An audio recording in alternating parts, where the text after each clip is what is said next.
Good evening, everybody. It's another Friday. It's the SMB Talks time.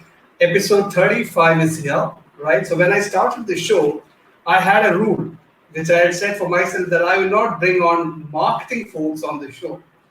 Then I removed that rule because I, when I checked my network, I had so many awesome, cool marketers in the network who had done a huge amount of work in their years of experience which they had. So I wanted to bring on somebody who can talk about digital marketing from a person who has executed things. So I wanted a cool marketer to come on the show today. So I just started checking out who is the coolest person I know who has so much of knowledge in marketing, and I could find one person who fit that exact criteria. So today I have Troy Sandidge with me. If you guys haven't checked him out, go to Google and search for Troy Sandidge. He's one of the coolest marketers you will ever find. All right. So Troy is a growth marketing strategist. He is also called a strategy hacker. He empowers businesses to achieve next level growth, high level results through innovative marketing strategies and results driven social media solutions. Many Fortune 500 and brands plus SMBs hire him because he is a strategic mastermind at igniting business momentum, generating rapid process mechanisms to accelerate market distributions. You might you might think that I'm throwing some jargons at you, but when you hear this guy share his experience, you will understand he has come up with his own methodologies which are mind blowing, right? So he has work is a founder and CEO of Strategy Hackers. His work portfolio includes entrepreneurs, startups, SMBs, non-profits, agencies, and Fortune 500 brands. His marketing solutions and strategies have generated over $100 million for his clients worldwide. So I have prepared some amazing questions for you guys for him, and let's bring him on. Hey, Troy. Hey, what's up? I love that tea you have, the original strategy hacker. Gotta show some love. Gotta show some love. Absolutely. Thank you so much for taking time out and joining today. And remember, I asked you to be on the show on your birthday, if I'm not wrong. And maybe because it was your birthday, you couldn't say no, I guess. Oh, it's not my birthday today. No. When I asked you to be on the show, it was, I think, last month or so. It was your birthday, I believe. Yes, that was correct. Yes, that is correct. Yeah. Absolutely. Thank you so much for being here today. Just to give you a background, this show I started when COVID kicked in. So, and I wanted to bring on people like you who have so many things to share with, folks who are working in marketing, folks who are running businesses, etc., etc. And so I have curated a set of 10 to 12 questions for you, which covers SMB marketing, digital marketing, and things like that. So if you're ready, we can start off. Yes, let's go. Let's dive in. All right. So, my first thing, this is a question which I normally ask my guests at the end of the show. But then I thought, since it's a year anniversary of COVID-19, let me ask this question in the beginning itself. So, how has 2020 and COVID-19 impacted you? And how is 2021 looking up for you? 2020, I mean, you hear the numbers together and it gives you those shivers, right? I think for me, as I look back on it in hindsight, right, 2020, ironically, I won't say the word pivot, but definitely I'd say the word transformation. And I think, we don't grow until we hit resistance. And that iron, you get sharper, you get stronger. And many times I think all of us, if I can really speak to marketers and entrepreneurs particularly, we get set in our ways. We think a certain way. We kind of establish ourselves at this thing. And 2020 is like, nah, bruh. Everything that you thought you knew, everything that was working, not working, won't happen, and it probably won't work again. So recognizing that, I personally had to adapt. I know everyone has had to adapt in some way. I think for me, it forced me to accept my truth, and it forced me to embrace probably little Troy on the inside knew all along. And it's just like, I just need a little help, a little more resistance to get it out there. So During this whole period, I created Strategy Hackers. The framework was built 7 to 10 years ago, but the identity of what Strategy Hackers is now came out of 2020. And not only that, I think during that period, I picked up on a few skills on the way. I mean, when you're stuck and confined to your home, and we always say, right, if I had more time, if I could do this, if I didn't have to do that, I'm like, okay, I'm saving 3 hours a day on commute. I'm saving all this money on not eating out all the time. I have time now to be in my thoughts and deal with whatever I need to deal with to figure out what do I need to do next? How can I grow from the situation? And from that, I've had more opportunities. I figured out where I really want to be my niche at, and that's where the Strategy Hackers was born. So I'm really, even though it was very painful, I suffered a lot of loss as well as many others. In midst of that, there's still some fruitfulness, there's still some joy that I can reflect and take out of that. Fantastic. I think it was a reality check year for all marketers. We as you rightly mentioned, we are all set in our own ways. We were really shook upon, and we had to think on the feet to come up with new things to reach our customers and things like that. That's fantastic. Absolutely. So I'm so glad that Strategy Hacker came out of the entire fiasco I must call. But I'm happy for that. Fantastic. Thank you. All right. So when I look at you, when I was doing some reading on you, the kind of the body of work you have behind you, I could see that you're a VP at a marketing agency, and from there you have become the Strategy Hacker right now. So if you can just give us a short preview of your journey, that would be fantastic. Sure. So, man, going back, it is crazy to think about how I've transitioned. But I'll tell you this: that opportunity was probably one of the greatest moments of my life, knowing that. Because I didn't know I had it in me to come in. They asked me to build the agency back up again. I brought in a rag team of amazing individuals. It felt like I was building the Avengers. You know what I'm saying? And we were achieving so many things. And I think I needed that experience, to just prove to myself that if I wanted to, that if I could run a whole agency. I can, be on executive level. I can cultivate, and I can do it my way. My way is really leading the team. I'm not like, oh, I'm here, you're down there. Like, no, we're all on the same level. You have your zone of genius, and I'm just here to spark that plug. I always called myself, I was a hype man every time I was working there. And so transitioning from that high level, I'm cranking out 100 hours a week, doing this where it's, this feels like your baby, but it's not my baby. But I'm putting it in this effort in this team to being more of a solopreneur for now was weird, because I was so used to almost delegating and just kind of being the project manager of it all to now I have to actually do it all myself.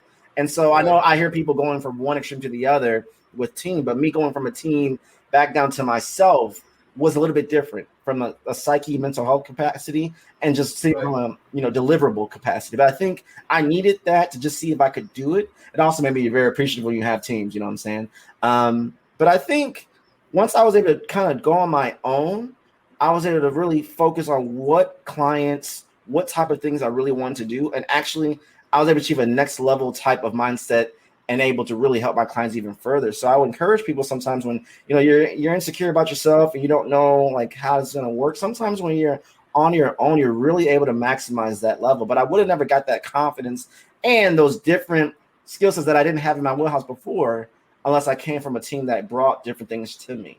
And so it was very interesting to see how that transitioned.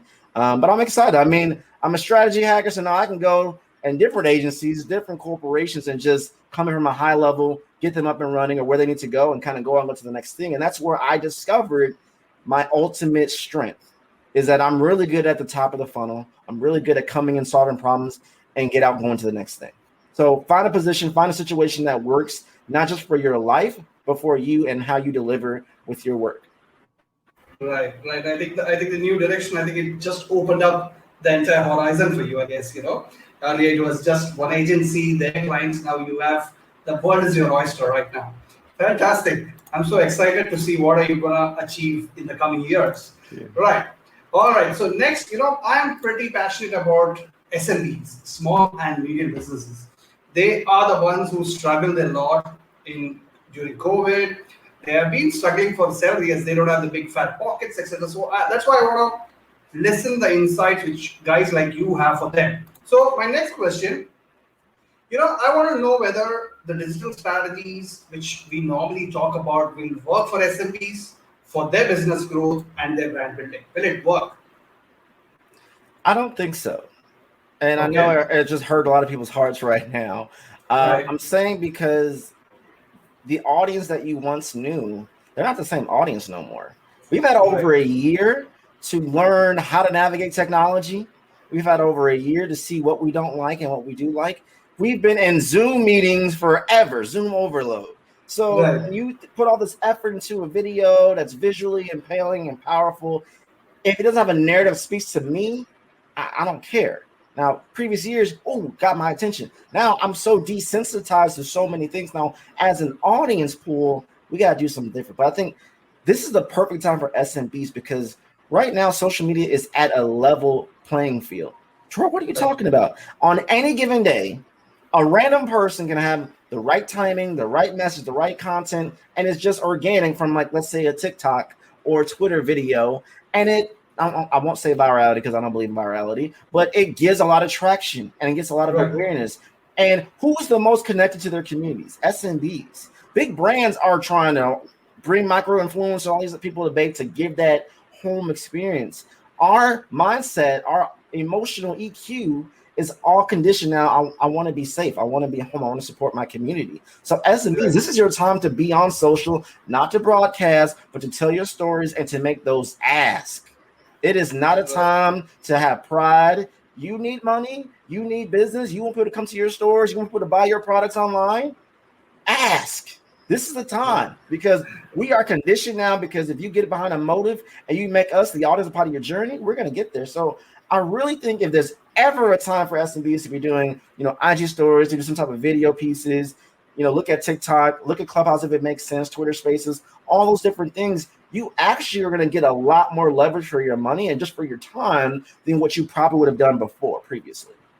Fantastic. I'm so glad to hear that answer because now I'm super excited that thank God I asked you to come on the show and pick this topic to talk about it because I'm pretty sure a lot of entrepreneurs struggle with this and they want to hear this. They should hear this. All right. Moving on. I want to know for people who are not big SMB owners who are not a big fan of marketing, I want to know this question is for them. What are some of the goals that SMB owners can try to accomplish by investing time and energy into digital marketing? The first one definitely is brand awareness. I don't care if you have the most amazing website in the world and you spend $1 million on it. If no one knows you exist, they're not coming. They're not clicking. And guess what? They're not buying. So Right. social media is the highway, as I like to say, and you need to get on that thing and drive people to your website, drive people to where you want them to go. So I definitely think that particular thing is very important. And again, in times past, you could get away with hiring a certain thing and they just schedule out content, right?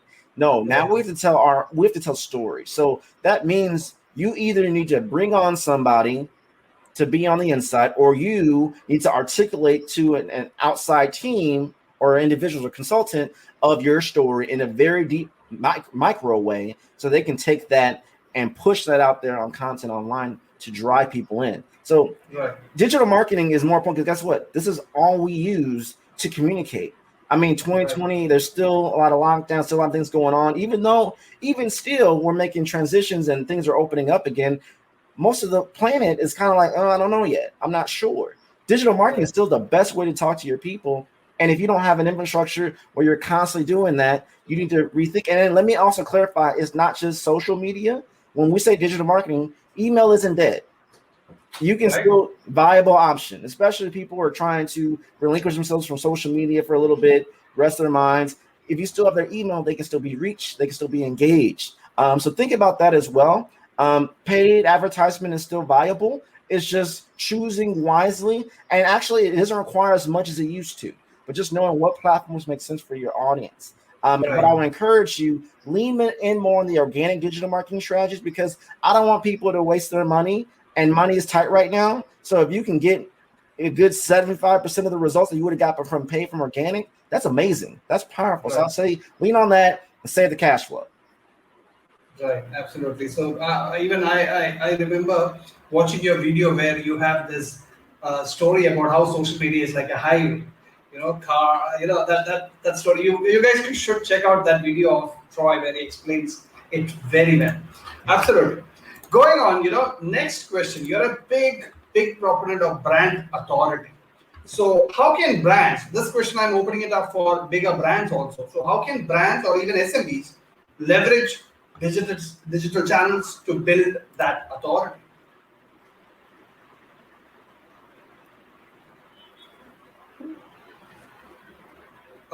Can you hear me, Troy?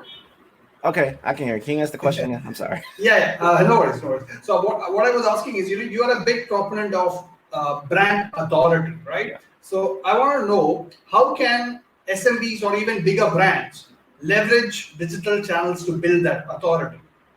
So we're definitely again leaning back. You have to ask, really make those demands, bring people on the journey. But here's the thing: the brand authority is not rooted in follower count. I'm just Right. going to be blunt. A lot of people think that way. Yeah, does it kind of maybe I'll look at your profile for a few other seconds? Sure, the eye test, but I need to validate that by who's engaging. So you really want to focus on your community. Even for big brands, they're trying to build their micro communities in every state. They're trying to build it in every community and every subset that they do.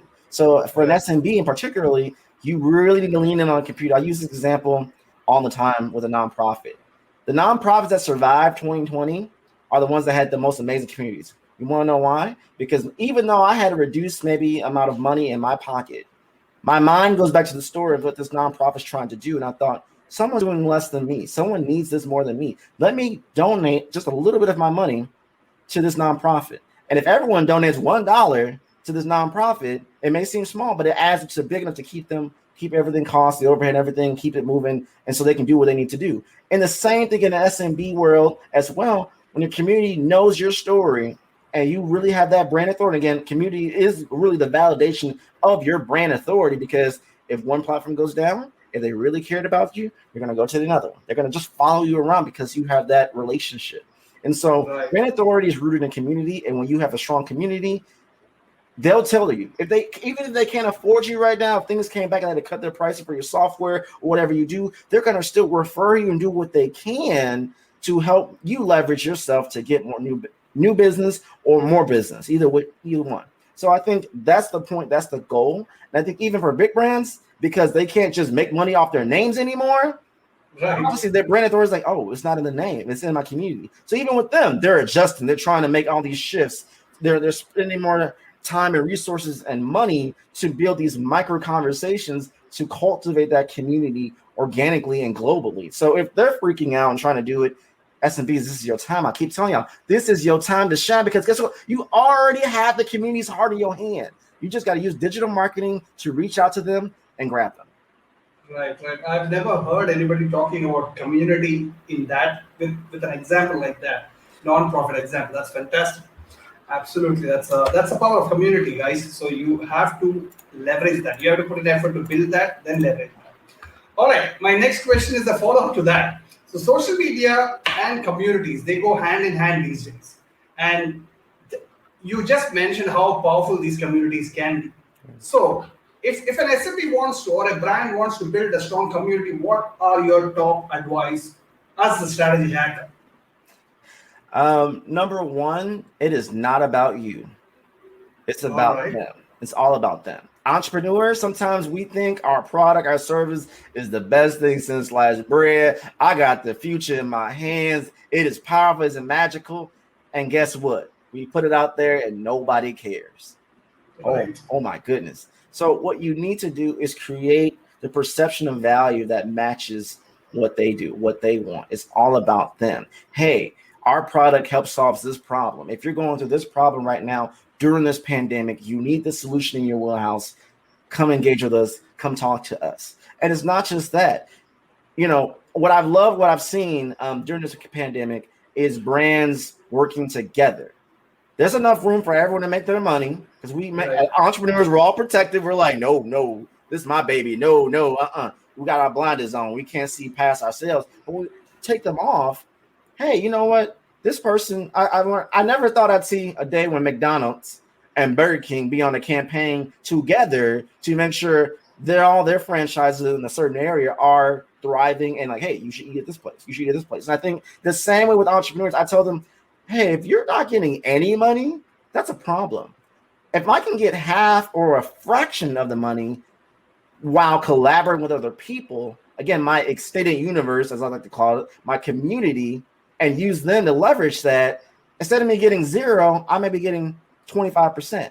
That's better than nothing. And over time, it may even grow and increase because the volume, the reach is 10 times, 50 times, 100 times, 1,000 times what it would have been if I just stayed in my own little circle, my own little universe. But when I collaborate, think of for those who are Marvel fans, the multiverse, it's a whole different experience. It's a whole different vibe. So I think that's really what's going to help for communities. That's how you're really going to lean in on it to survive, but also thrive right now. So there's room for everyone to make money. There's room to grow. You got to let go of your pride. Ask for help. Your community is going to help you, and lean on other folk, because I did this and I'll be done. Let's say for us right now, we have our own communities. Who's watching this live? Who's going to watch this in the replay? They may have never heard of me. They may have never heard of you, but now we're collaborating together. And there might be a lot of things that we do in unison and commonality, but now, hey, we're combining forces to make this amazing content for you to reach and, expand for you. That's powerful. That's amazing. And that's joining our communities together to have a united, even bigger community. Right. Absolutely. I believe in that. There's room for everybody. If you have the right intentions, I believe strongly in that. Absolutely. That's fantastic advice about community. Now, since I have you, the strategy hacker here, I want to pick your brain. Again, I'm using that weird phrase, pick your brain, continuously in all my episodes, which I should stop very soon. So I want to know some of your favorite hacks for leveraging social media for business growth for these brands.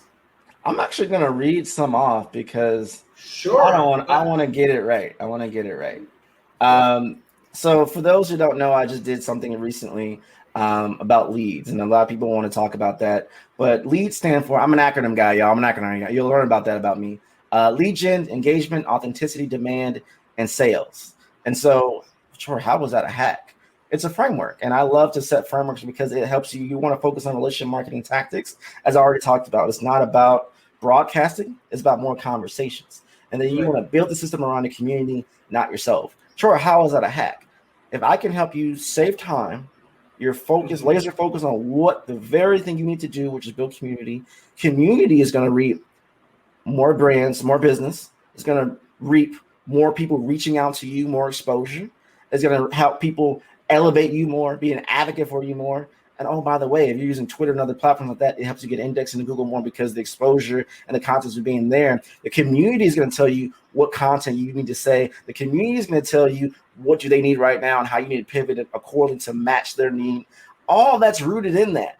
If you're zoned in on that, it doesn't matter. Now, I'm not saying it's not hard. I'm not saying you don't have to make some modifications to how you sell and who your community is, because if at least 35% of your community aren't buyers, you need to retool that, because we can get stuck in the clout. Entrepreneurs, we like likes and engagement. Hey, man, I had 100 likes on that post. I'm doing it. How many of them actually bought your product? How many of them actually got on a conversation, though? So when I can help people think of how to approach leads in a certain framework, it's going to help them more efficiently, more effectively get to where they need to be. But also, here's the thing that makes me different from other folk.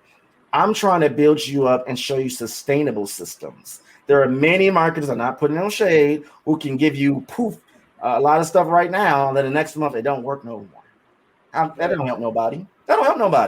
But the frameworks I'm trying to help people with is that another one I want to do is Clover. That's clarity, leverage, optimization, vision and value, execution, and results. Now that is not, linear. It's nimble. It's here. So when you're clear about what you're trying to do as a business, when you're clear about your identity, that makes it clearer in your copy. People can sense when you're desperate, especially entrepreneurs. When you're desperate for money and things on the phone, we can sense it in your copy. But when you're clear about who I serve and why, that calms you down. And that builds that trust up when it seeps out there. Leverage your community. Optimize your content. If you haven't used digital marketing, well, you're optimizing your business infrastructure by incorporating digital marketing. You're watching this video right now to learn and educate yourself. That's optimizing your whole thing about it. And you have to have that vision and value. I got to give value. If I'm not giving value in this moment, yo, you suck. I don't want you no more. Get out of here. You got to give value to your community, and you got to execute. I know COVID's a thing. I know we got a lot going on. I know our mental health is very important. Take the rest. But at the end of the day, your business needs to thrive, and that's dependent on you. So these are hacks, because many times we as entrepreneurs, we so focus on a get-rich-quick scheme, a software that's going to make us get all these leads. But if your mental health isn't intact, if you aren't a full tool machine that got time to pivot and know how to look at things from a certain framework perspective, things can go south real quick.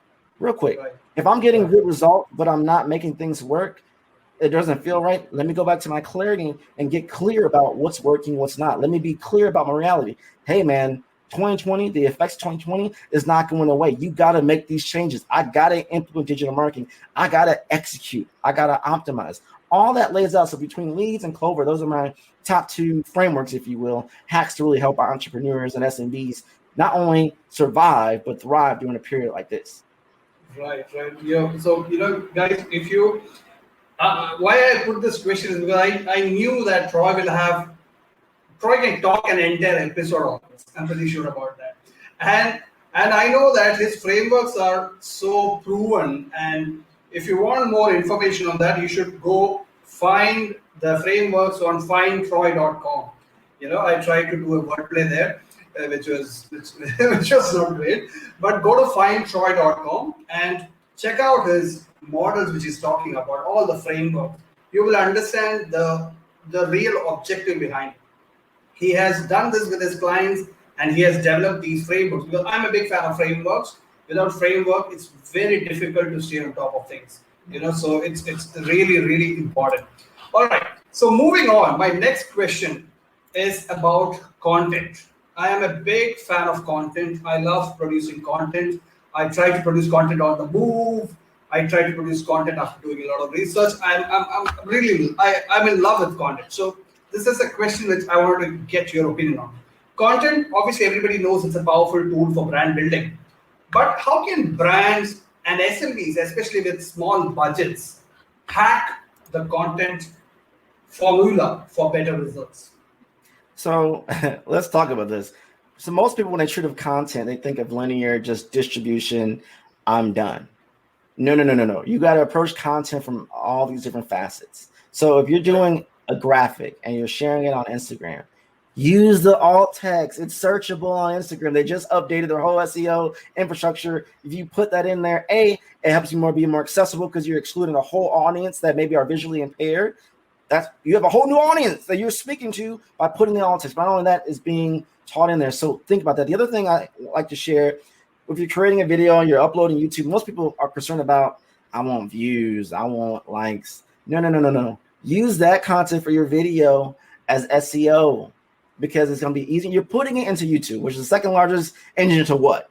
Google. Right. Who owns YouTube? So use YouTube, put videos on there, not just for people to view, but for SEO. That's going to help bring more authority and backlink back to your website. You have 2,000 characters in there. Add links to various things, your scheduler, your products that you're buying, your services that you're selling. Make it very clear. Use the whole thing. And so that's making your content, multi-dimensional than just linear. Like, hey, I posted that video out there. Well, Troy, I don't use YouTube. Well, did you make a lot of content, a lot of lives on Facebook and LinkedIn? Here's a hack. Download them things, upload them to YouTube, put it in certain playlists. Now, when you're in a conversation and you don't feel like saying, hey, Troy, what was that framework you said? Guess what? I got a whole video on it. I'll send you the link. Now, guess what? Now it's a sales tool. Now I don't have to repeat myself a million times. I can go to this video. Hey, if you go to whatever time, this is 29 minutes, Troy talking about this thing, click on that. Go to this. Oh my goodness, this is the value that I had. So many times people are looking at content from a very linear perspective when they really need to see, what can this content do for me in multi-facets? The big brands are trying to do that as well, but really, that's really important. I'm really conscious of that for SMBs, because you all don't have as much time. So if you can create a content that can serve multiple purposes, guess what? You're more efficient. That means you're going to be more effective. And it may not show right now, but in a month or so, when you have content being indexed and driving leads and educating and use the sales tools that makes it quicker to make those conversions happen. Oh my goodness, I'm an army. I may be an army of one, but I am an army. I am unstoppable and I'm going to kill it. Right. I want SMB owners to listen to this answer. I'm pretty sure they need it, especially SMB owners in the US and all that. They need to hear this kind of, they need to get this kind of energy going to be surviving right now. Fantastic. All right. So, it's a follow-up question to that. You touched upon this about storytelling. Storytelling is driving content these days. It's not the olden days when you can create whatever you feel like and put it up there. You need to have, people are fed up of it and people are ignoring stuff like that. So it's time to storytell.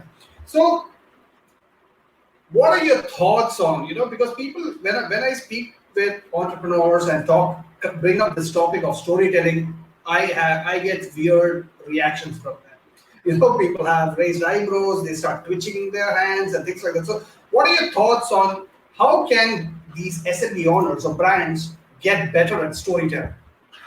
Ooh, well, here's the thing. Stories tell. I'm sorry. Facts tell. Stories sell. How is that? How does stories sell? This. People look at this and they already have a certain status. They look at you a certain way. Whether you're an Android user, Apple user, you looked at me with this phone, you're like, yo, what's up? Or you're like, yeah, you one of us. Yeah. Either way, there's a story behind it.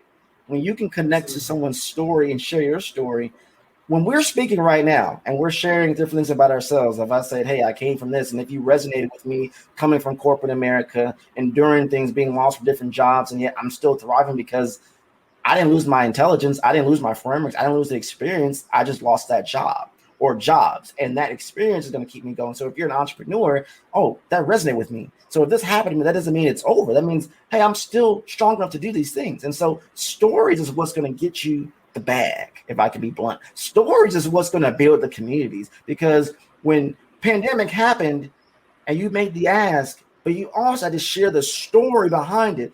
Hey, I'm an entrepreneur. I have 2 daughters. I'm trying to make ends meet. I'm doing everything that I can. I can't afford paid ads, but I can use some help. That story resonated with people, and they're going to be emotionally compromised to want to help you. They want to be, compelled to help you. So stories are mega powerful. And that's really how you should layer your content, because nobody wants to read a fact sheet. Nobody wants to read a bullet list of every little. No. Throw that away. Tell the story and make it make sense. Because here's the thing. People are going to pick up on certain things than other people when you tell a story. So they may be, well, Troy, I'm stuck on the over $100 million part. Troy, I'm stuck on you as a former VP part. Troy, I'm stuck on you're a black marketer. Whatever part of the story makes sense. Now I have their heart. Now I can make the ask because they're more compelled to listen, all through the power of story. And lastly, storytelling is the oldest exchange of way we communicated in human history. You might as well lean on the very thing that is innate in all of us. We love stories. We love reading it. We love hearing it. We get emotional. We get happy. We get sad.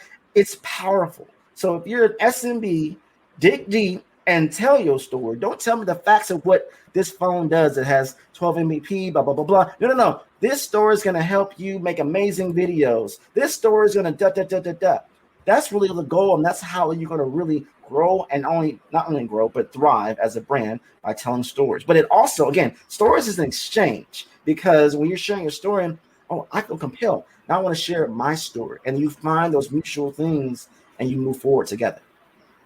Right. Absolutely. That's fantastic. I'm enjoying this conversation, because I am also learning a lot of things here.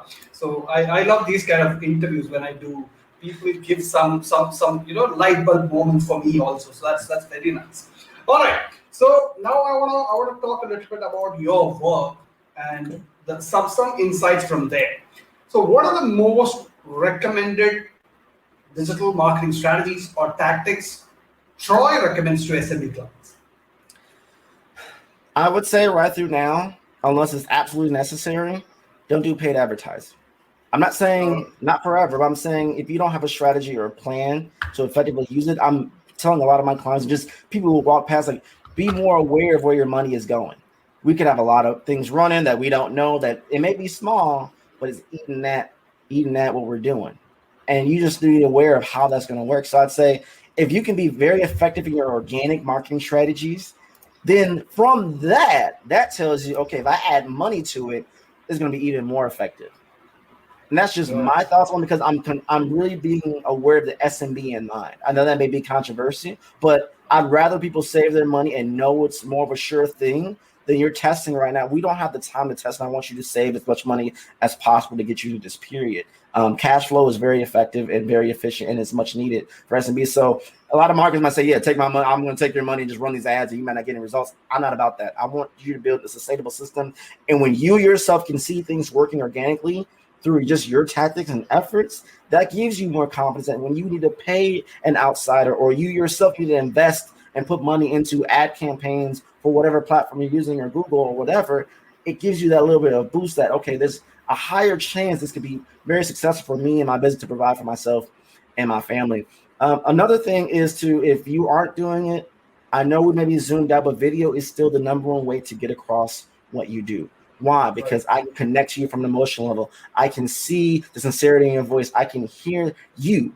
I can see you. I can hear you. And you are the brand. You are the identity. So many times people want to hide behind logos. They want to hide behind just having other folk do the work for them. I need to feel connected to the person I'm putting my money to. We are more conscious of where we spend our money because there's a scarcity. And also we want to feel like we did something. So when you can do that in a way, the most efficient way to tell your story is through video. Because many times, hey, you know what? I don't want to write. I'm not the best writer. I got to do the whole Grammarly thing. That takes too long. Sure, I'm not a graphic designer. I got time to put this out there. I'm in Canva like, how do I do this? How do I do this? But when I can press record and go and share my story, it's powerful, and it can be shared everywhere. Now, I know what you're thinking. Well, Troy, I can't do what y'all doing on live right now. I'm intimidated. I'm scared. If you've ever taken a selfie, if you've ever done an IG story, then you can make enough IG story 15-second snippets, put them all together of you telling your story. Hi, I'm this, 15 seconds. Hi, I do this, 15 seconds. Put them all together and put that out there. There is no excuse. You need to execute. That is a border that you need to break, because video is really the way that's going to break through those things. And it's transferable through TikTok, through IG stories, IG Reels, all that good stuff. So just something to think about. And lastly, within this short span of time, when you're thinking of what you're doing, you don't have to, just because you try to claim your username on every platform, I do recommend doing that, you don't have to be everywhere. Okay. Many times you need to pull back and go really niche focus. Sure, that's blasphemy. No, that's survival. If you're creating content everywhere and it's not working, reel it in. Use those platforms as, what have I said you by content?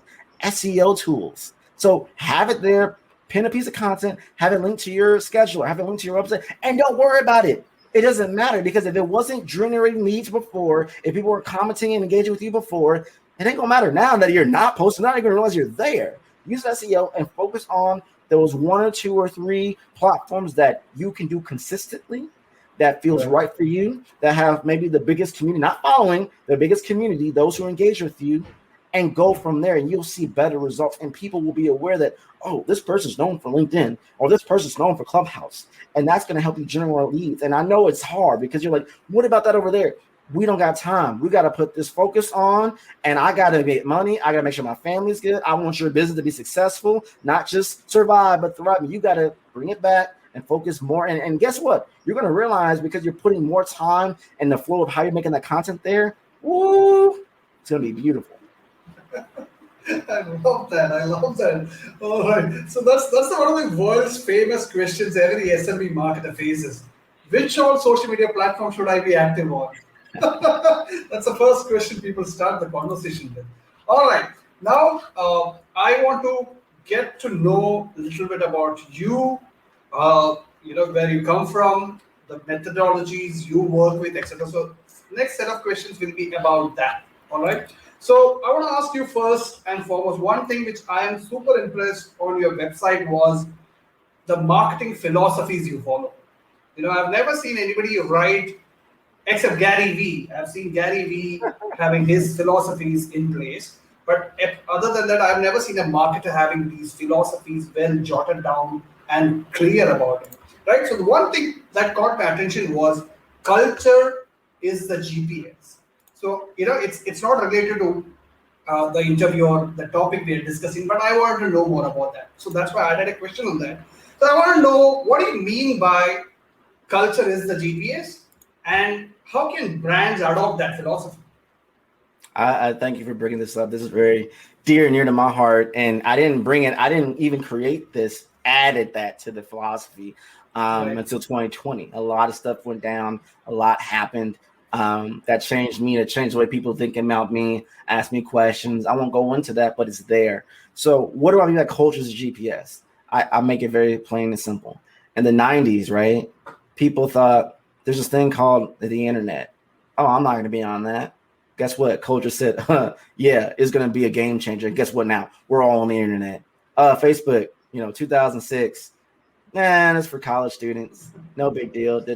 Oh, guess what? We all got a Facebook account, and we probably all got a business page. The same thing with Instagram. Oh, that's just for kids, 13-year-olds. Nah, I'm good.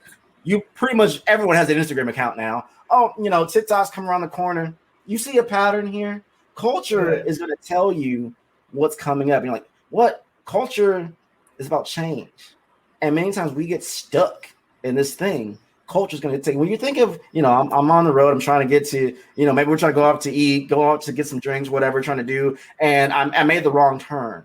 My GPS is telling me, hey, you can still get to the destination, but you got to go here and here and here and here and here. That's the same thing with culture, because if we go back 5 to 10 years, the way we were communicating wasn't the way we're doing it now, because more things come to light. Oh, I can't say this no more. Oh, this isn't effective no more. Oh, we have to focus on these audience groups now. Culture is forcing us to make modifications, still going to the same direction, the same destination, more money, more revenue, more growth, bigger business. But culture is dictating the way we're doing it, or at least how we need to do it.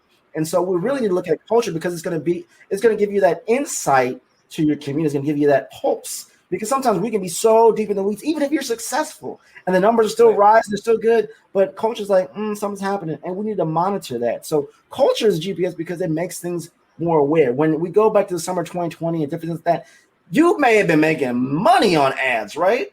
But culture would have been like, maybe I should just pause it for a minute, give my people a minute. It may not even buy my people. Well, I should have paused it, because culture is telling me right now there's a sensitive period going on that's beyond me trying to make bank, or beyond the mechanisms. And it's been allowed us to collaborate. Again, we talked about earlier about the collaboration community, allow others, empower others to have their voice, to be shared, to be heard. So culture dictates all of that. And when you are in tune with that as your GPS, you're not only a brand, a business that's going to make really good money, but you're a brand that's purpose driven. And you can only be as purpose driven as when you're in tune with the culture that you serve. There's world culture, there's your culture, and then there's a culture of your audience. All three are this wide net going inside of it. So you have to make sure you exhibit the right culture that you want to be perceived, whether you have employees or not, or your community, or your audience, or who you sell to, who you buy to. And from that, it's beyond that with your other audience. What's their culture? What do they need? How can I serve? How can I help them? And then beyond that world culture, there's a lot of things that happens in the world that we think don't impact us, but does. There's a thing called COVID. It impacted us. It was a whole cultural phenomenon. I can't deny it and ignore it. I have to make modifications to my business to survive it, and hopefully in time get back to the level of thriving. So culture is very important, and I thought it was very important to add it to my philosophy. Absolutely. It's. I think it should be engraved in every office, every house, and everywhere, every public institution, I believe. That's fantastic. All right, my couple of questions are about your work. So first thing I want to know about is your DART marketing methodology. I want to know a little bit more about, you touched upon that, and I want a little bit more about what does DART stand for, and what does it mean? So I know people ask, well, Troy, how do you think of all these acronyms? I don't know. Don't ask me. But the reason I do it this way, because sometimes it allows you to remember stuff. And I'm all about simple things that just allows you to remember. I'm all about simple. If you want to strategy, I'm the simple market. Just simple nuggets that you can remember that's going to help you do what you need to do. DART. I'm throwing darts at a board. I'm trying to figure out how I'm going to get to my audience. How am I going to get this money? How am I going to pay my rent? How am I going to do all these different things, right? And I know every entrepreneur, every SMB has been there where you just throw one up in the middle of the night. just throwing darts up, trying to figure this up in your head. Maybe it's just me. I don't know. But the D is for being direct. Be direct. SMBs, entrepreneurs, I'm looking at you. I know you hear me. Be direct. Direct with what? With your ask. Be direct with your content. Make it very clear what you do and also very clear what you don't do. Because when people come to my websites, when people talk to me, I don't want them to just know that, hey, I want to work with Troy, but also if it's not the right fit, I want them to immediately self-eliminate themselves from the equation. Why? That saves me time, not just my time. That saves those who are looking at me time to make it very clear. Is this blue or gold? You know, I don't know. I remember the gold and blue dress thing, but hey, this is the blue hoodie. Let's talk about this. The A is being authentic.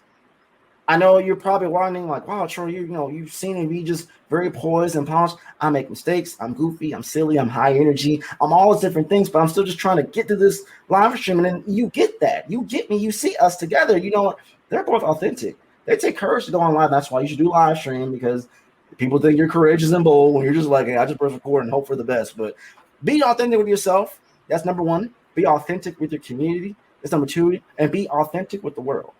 Be very clear about who you are, what you stand for, who you serve, how you serve. People respect that. People trust that. And again, going back to the storytelling side of it, when you tell the right story through authenticity and transparency and compassion, you're activating relationship marketing that's going to help you thrive. The R, and this one I love. This is like one of my favorites.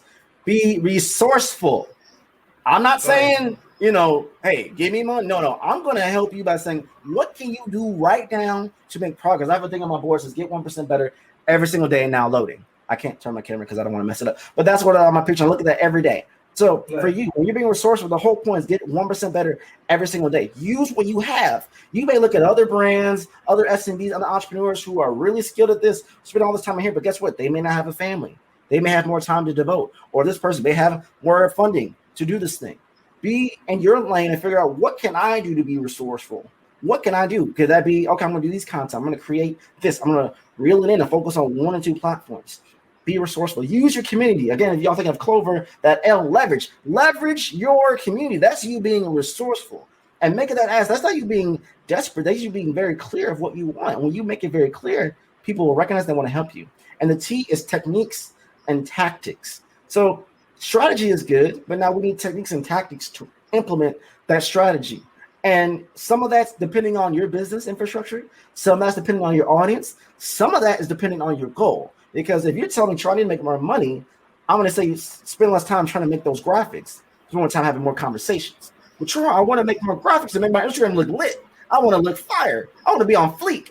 I don't got time for it now. The focus is making you more money. We got to have more conversations. More conversations lead to more conversion. So what's the techniques and tactics around that? So when you're again, I'm trying to tie all this together. When you're Clover and you're clear about what you're trying to do, now when you do implement techniques and tactics from the execution side, it's going to be so easy to do. It's going to feel right. And you need to learn that. I think strategy is good, but we got to also make sure you're executing as effectively as possible. And if, going back to resourcefulness for a second, you're not as good as this and you're aware of it, well, part of my techniques and tactics is either bringing on someone who can be or who can come in real quick and show me how so I can keep it moving. All this together is a focused thing. So that way you're hitting your target instead of missing it here and missing it there. That's the dark marketing methodology in a nutshell.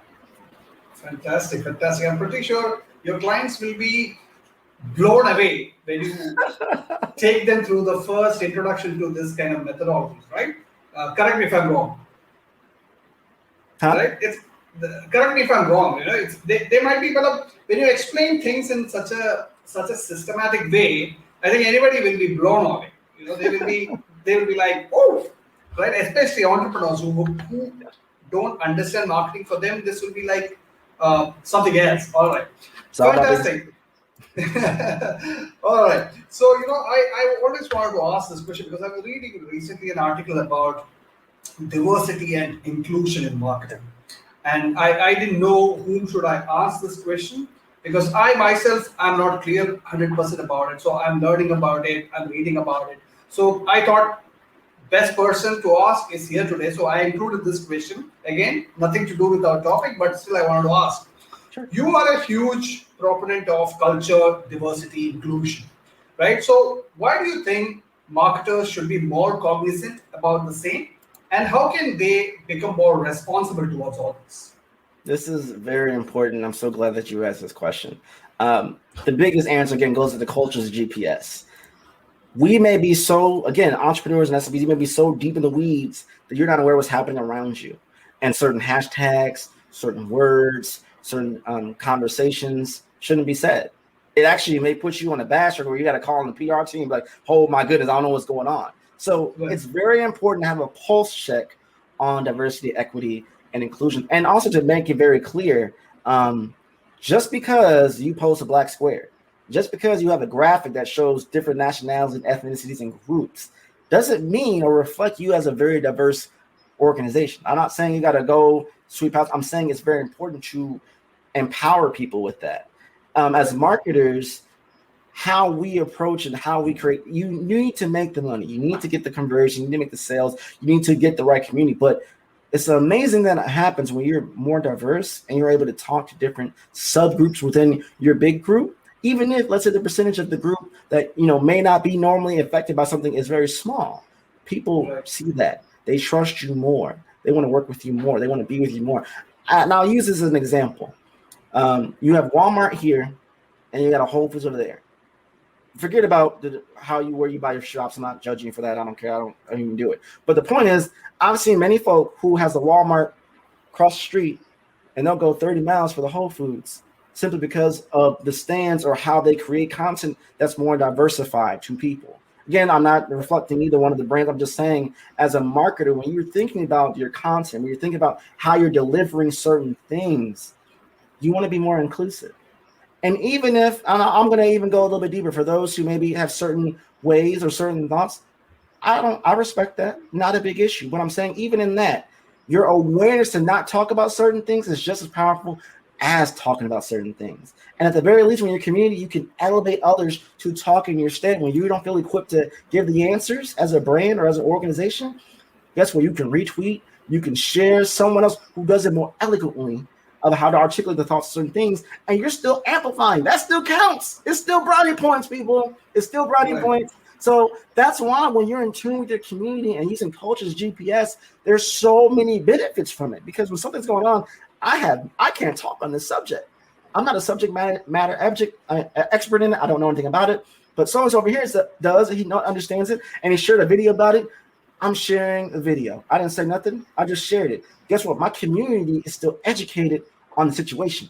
And I think many times we're not only trying to sell, we're not only trying to build community, but we're also trying to educate our own community of things that, hey, I found this very valuable.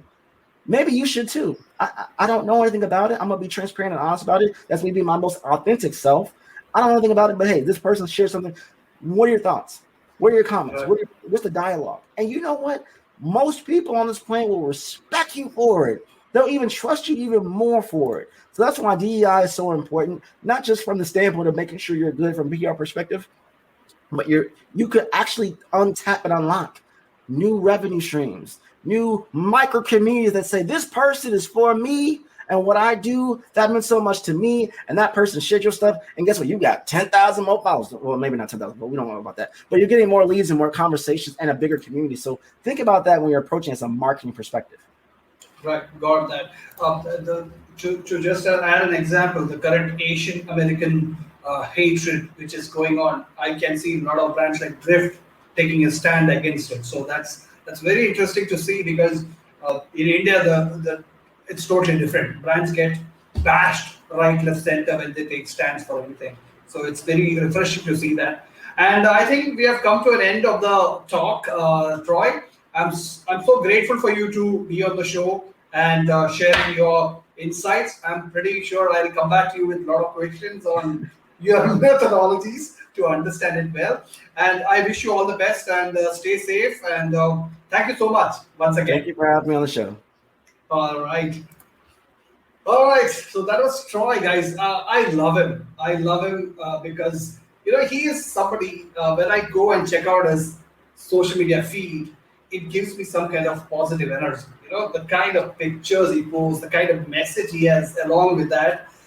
He's a genuine, authentic person, as we discussed right now. So and it's as brands, as marketers, it's our responsibility to be authentic, to stand with the right causes, to exist for the right reason. So this is SMB Talks, and next week I'm gonna have my favorite person on this planet, apart from my family. I mean, he's one of the best marketers in the world, and for accommodating him, I am changing the time of SMB Talks from Friday to Thursday, and it's a different time. So I'll come back with you on more details. Thank you so much for tuning in today. With more guests, I'll be back. Stay safe. Take care.